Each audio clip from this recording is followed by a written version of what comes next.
Hey guys, welcome back to another episode of The Surfer's Journey. Today's video is a recent surf session breakdown, where we have a look at some point of view footage and we analyse it, breaking down some key points for you guys to learn. And guys, if you're new to the channel, please subscribe now, so you can stay up to date with all of my latest videos and tutorials. And remember that you can also follow us on Instagram at The Surfer's Journey.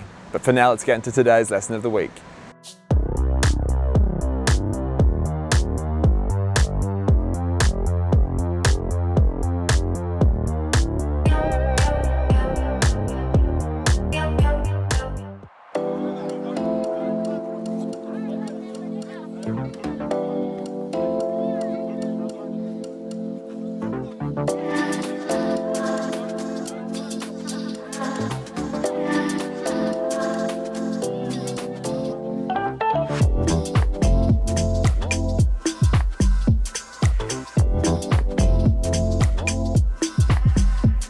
In today's video, I'm going to explain and outline the difference between a low-level intermediate surfer and a high-level intermediate surfer. But why is that important to know?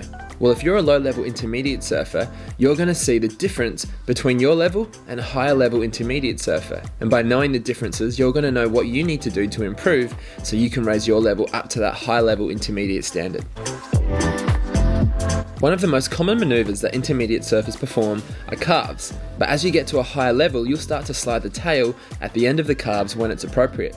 If we compare that carve to this one here, you can see there was no real tail release. While this is totally okay, if you're looking at advancing your surfing, that's something you can look at doing. Another common maneuver which is performed is the roundhouse cutback, but higher level intermediate surfers will know that they want to put that backhand re-entry up as high as they can onto the foam. Rather than it being lower on the foam, we're looking at doing a vertical backhand re-entry every time.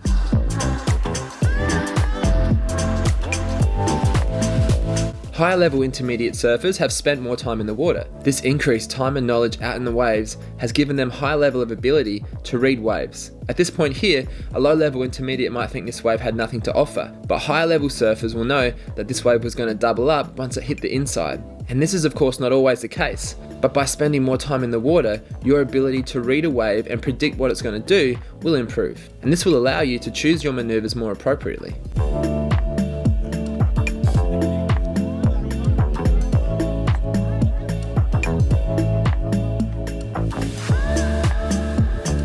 Now, lower level intermediates will struggle to maintain their speed on a wave. While they might be able to perform maneuvers, they might not be able to link them together turn after turn. And when they're presented with steeper, more critical sections, they may choose a safer option. But what we're looking for in order to progress is to go more vertical and to get more tail release on your re-entries. And to take this even further, you can look at sliding that tail all the way around. Whether you end up doing a reverse or you end up horizontal to the beach is up to you. But these are some ways you can start to make your surfing more critical.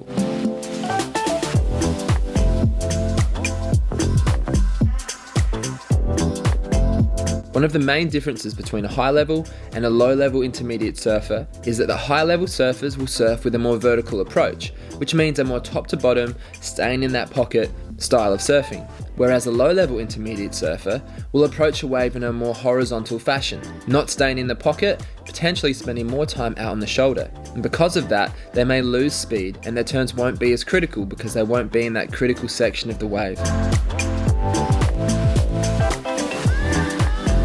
So at this point in the video, if you've categorized yourself as a lower level intermediate surfer, that's totally cool. But you might be wondering, what do I have to do now to get to that higher level? Well, the first thing is making sure that you can perform more critical maneuvers, one maneuver at a time. Once you master these maneuvers on their own, you can then start to add them into combinations when you're actually on a wave.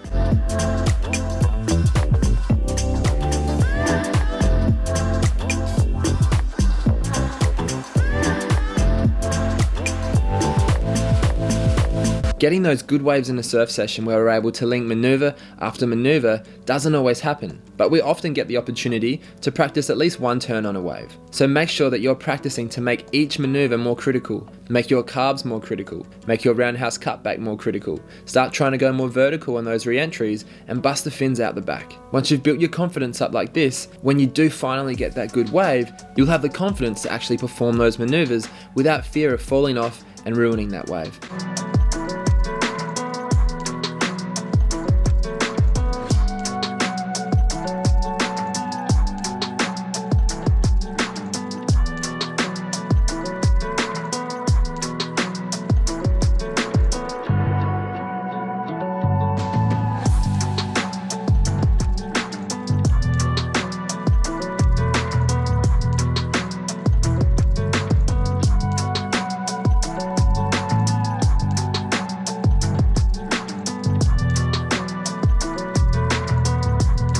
And as you start to improve and you can perform more critical versions of each maneuver, then the goal is putting them all together with speed, power, flow on a wave with little downtime in between those maneuvers. If you can do that, you'll be well on your way to becoming a higher level intermediate surfer and starting to push the boundaries of reaching an advanced surfer level.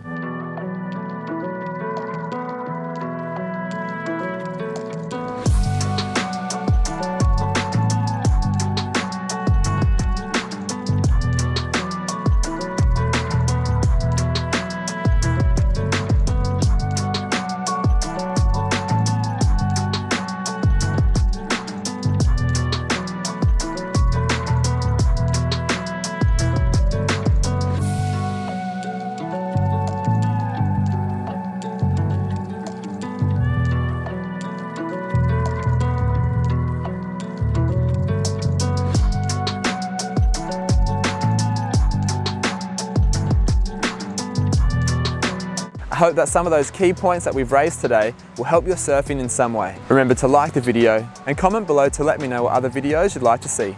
Thanks guys, I'll catch you in the water.